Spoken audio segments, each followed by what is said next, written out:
Sri Gurubhyo Namaha children.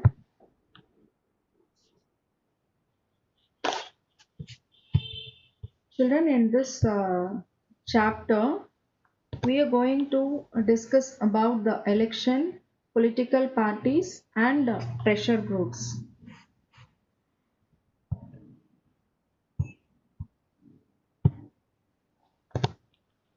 And the learning objectives of this lesson is we are going to know about the electoral system in India and know the different types of elections in India.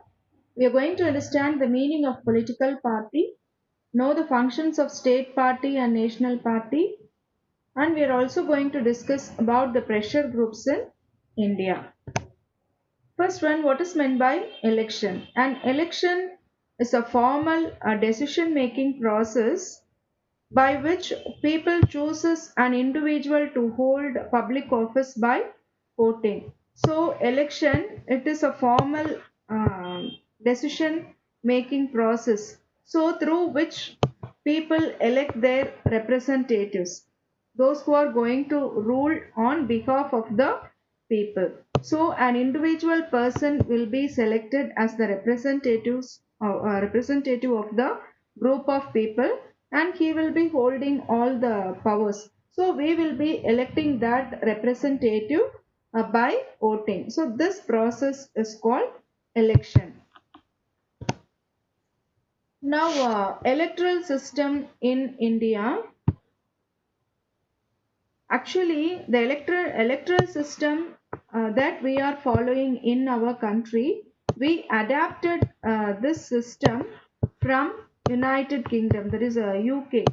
So the electoral system which we are following till now, actually we adapted this electoral system from UK. Next one, we are going to discuss about the process of election. So elections will be conducted at two levels, one at national level and another one at state level. So at a national level, the head of government, prime minister is the head of government, and he is elected by the members of Lok Sabha, that is the lower house of the parliament. In your previous classes, you would have studied about the parliament, isn't it? Parliament comprises of two houses, that is Rajya Sabha and the Lok Sabha. In that, the prime minister will be uh, elected, and his role is in Lok Sabha. And Lok Sabha is also called as the lower house of the parliament in India. So, at a national level, the head of our government is the prime minister.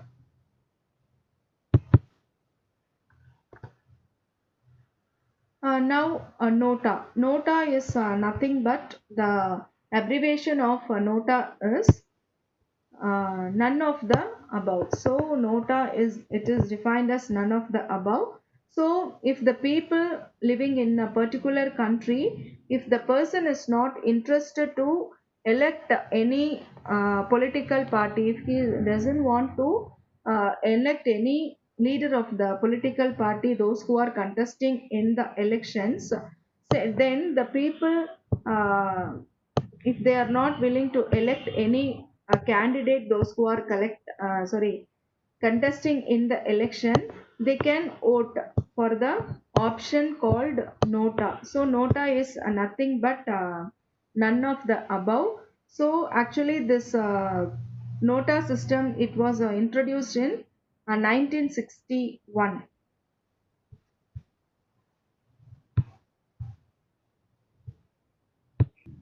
India describes this procedure of a nota in the year 1961, but nota was first introduced in our country in the general elections that held in 2014. So actually, India is the 14th country in the world to introduce this nota. So in this picture, you can see the nota symbol here, isn't it? So it is described here, and if we don't want to elect any persons, those who are contesting in the elections, just we should not avoid, or we should not uh, avoid voting, because it is our right, isn't it? So we can choose this option.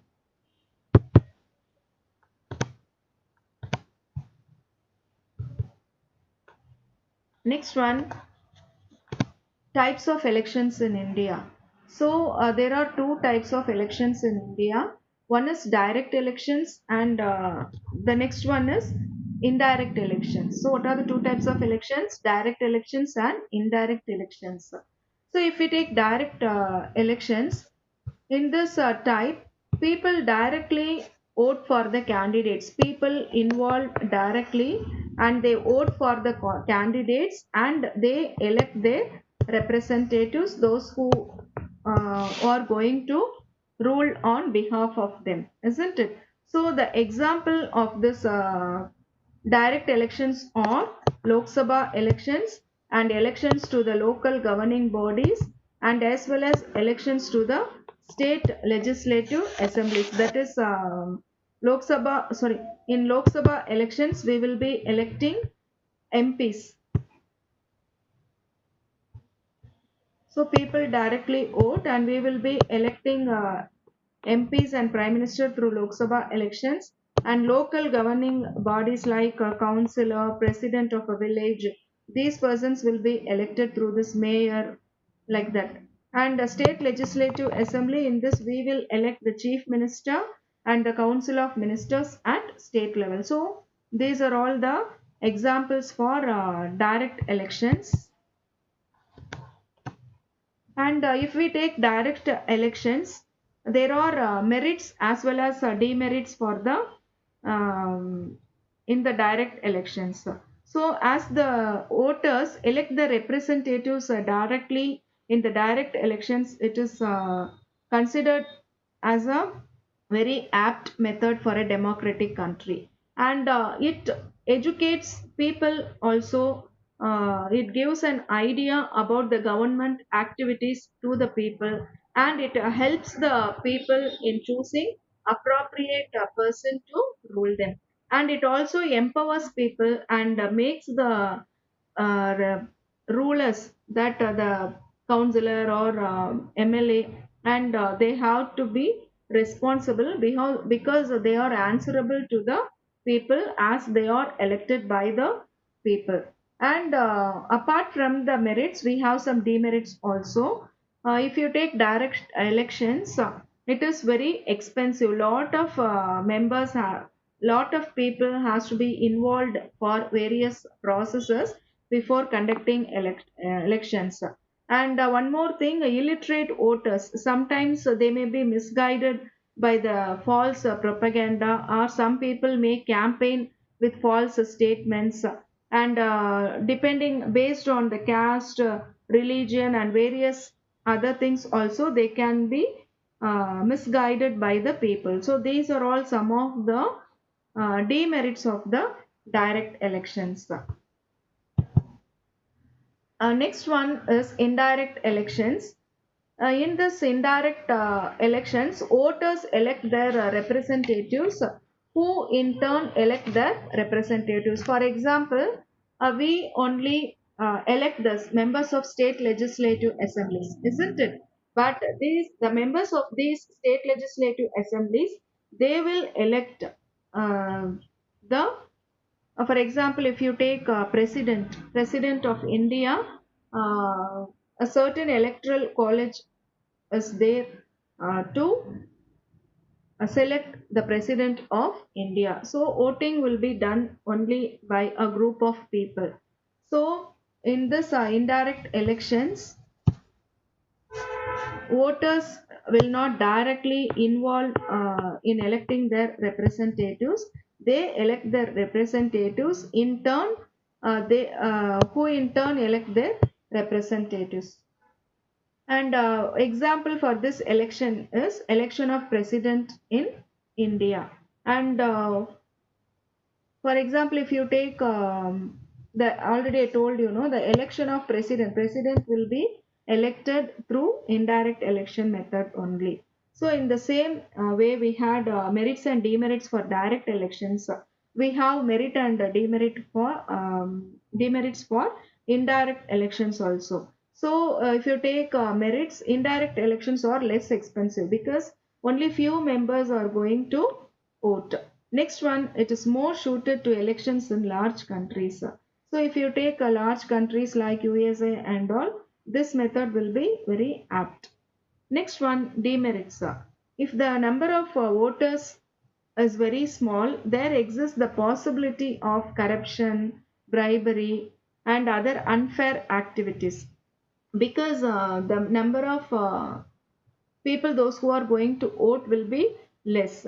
So if the person those who is contesting for the post, if he thinks that he wants to get the position in an illegal way, then there are a lot of chances for bribing and for corruption, and also that is one of the demerits. And the next one, it is less democratic because people do not have a direct opportunity to elect, but instead they are doing the same process through their elected representatives. But sometimes this may not reflect the true will of the people.